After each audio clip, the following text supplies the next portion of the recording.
What's the 5 types of knowledge sharing? What was happening is that DFY, do it for you. If you want to get something, you will call for a knowledgeable person and ask him to do it.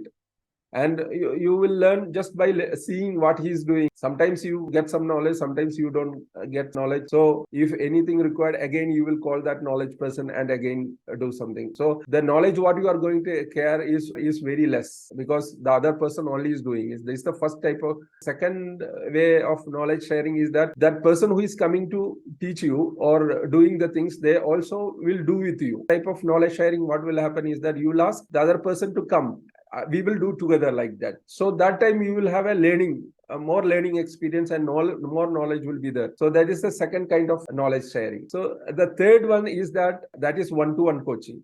So first one is do for you, and second one is do with you, and third one is one-to-one coaching, where what happening is that the trainer or the coach, he will come to you and he will teach you that this is the way you have to do it, and one-to-one he will. Then that time you will be doing yourself alone. You will be doing as per his instruction, as per his knowledge. So this one-to-one is a lot of time consuming for the trainer actually. As now I am the trainer, if I want to teach you something, if I am doing one-to-one, I can do it for only small group of people only, because each one I will take separate timings. So I can go for a next mode, that is the group coaching, where I can call similar knowledge wanted people. I will call them and I can share the knowledge in a group. So it will save the trainer's time. So that is the other way of doing this. In all these 4 method of sharing, what happening is that it's only for a particular time period. So once that's completed, trainer and the student or the who is seeking the knowledge, they are cut off.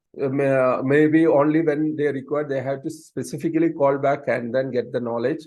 For that also they may charge. So here it's a time constrained knowledge sharing. But in the 5th mode of knowledge sharing, that is a digital ecosystem, where the trainer or the coach will be consistently or continuously in touch with the student, that he will create a community. Those all students will come in a specific time, or it's like that weekly once, or like that they will come and meet online, in Zoom online and all, because now it's a digital thing everywhere happening. So it's very easy to meet frequently. No other cost is involved in that. That way they will be regularly meeting. The trainer will be sharing the knowledge, and what the way they want the knowledge, he can constantly help them to acquire the new knowledges, and also share the knowledge among the people, and and can lead the group and lead the community in such a way that he can make sure that each and everyone becomes successful. Really want to be successful will get success.